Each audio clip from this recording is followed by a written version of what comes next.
The story of how I became a writer is an interesting one. Back when I was in my grad school, a friend of mine from IIT Guwahati asked me, if all I do is publish content online, why do I call myself a writer? I should call myself a blogger. And because I had so many unpublished poems at that time with me, I decided to compile all of them into a book. And that's how my first book, Stolen Reflections, was born. This was back in 2018. I self-published this book using Amazon KDP and another platform called Notion Press, which is a print-on-demand or a POD service. And in today's video, I want to break down all the myths that exist in India and worldwide with regards to self-publishing. This video is about 5 things I wish I knew before I self-published my first book. The first thing is Amazon KDP does not publish paperbacks in India. Now when you go to the Amazon KDP or Kindle Direct Publishing homepage, you will see that there is a clear option of publish as a paperback. But the sad reality is this option doesn't exist in India yet. When I was publishing my book, I thought it would be so easy. All I have to do is complete my manuscript, get a cover design, and the print books will be ready. But sadly, that was not the case. And as this explanation on Amazon's forum explains, there is currently no way for Amazon to print books in India, self-published or otherwise.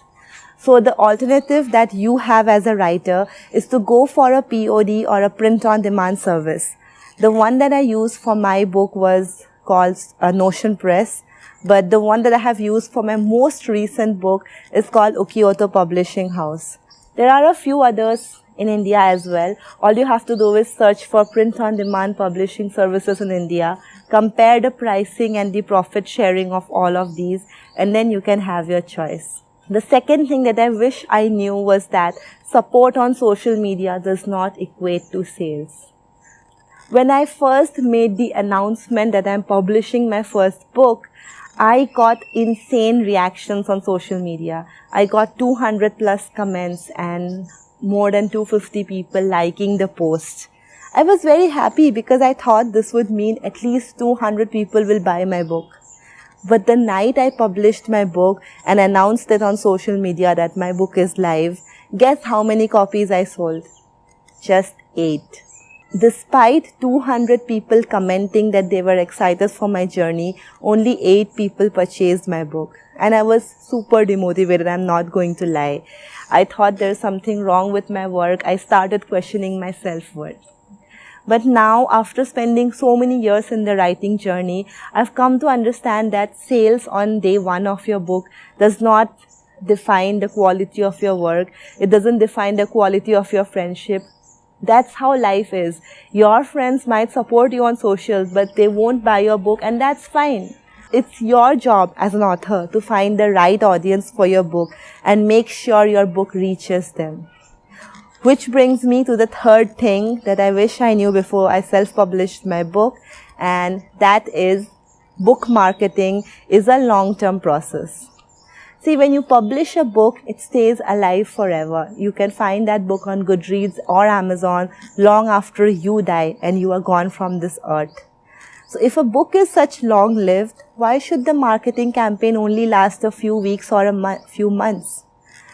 A few years ago, I did an interview with Jordan Gross. I have linked that interview right here, where Jordan talks about the staggered approach of book marketing.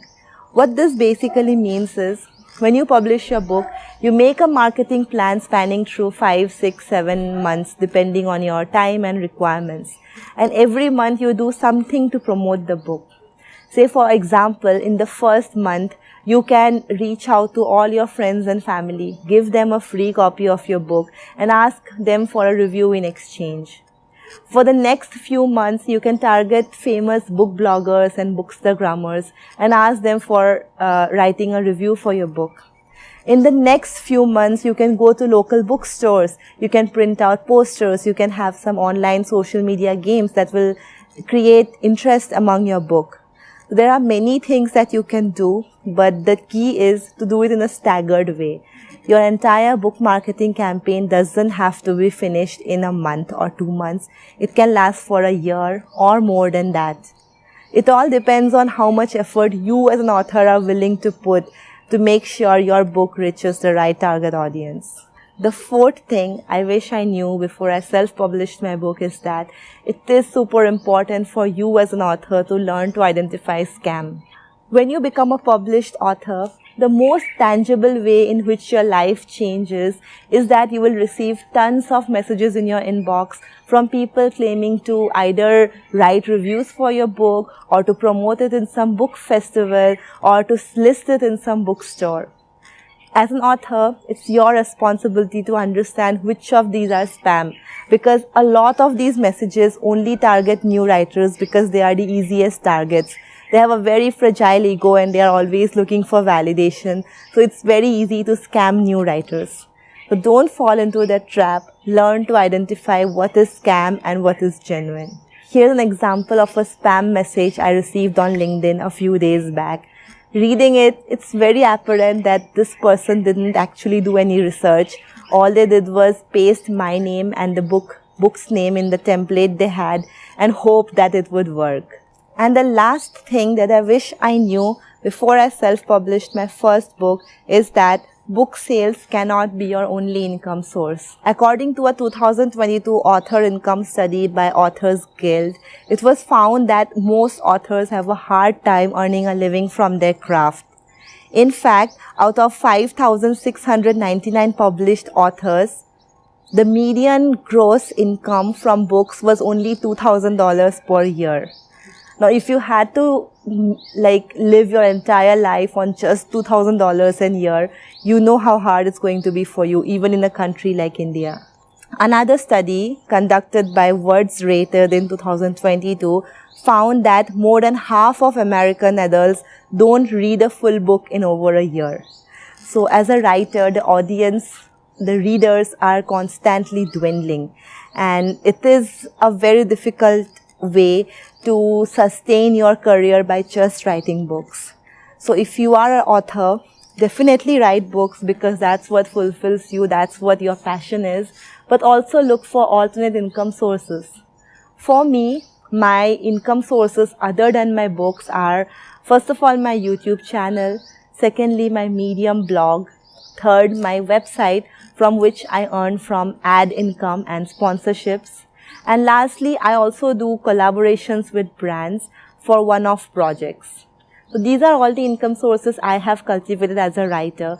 It depends on you what your interests are and how you are wishing to diversify your portfolio. So quickly summing up, here are the 5 things I wish I knew before I self-published my first book. Number 1, Amazon KDP doesn't publish paperbacks in India. If you want paperbacks of your book, you have to look for a POD service. Number 2, support on social media doesn't translate to book sales. Number 3, book marketing campaigns need to be staggered. Number 4, as an author, it's your job to identify spam so you don't lose all your money on fake book marketing schemes. And number 5, as an author, you can't rely on just book sales to sustain your living. You have to look for alternate income source to supplement your earnings from book sales. So that brings us to the end of this video. I hope you found it useful. If you have any writer friends you know might benefit from watching this, please share this video with them or tag them so they don't miss out on this. I'll see you again soon with another new video. Until then, stay awesome and keep writing. Cheers!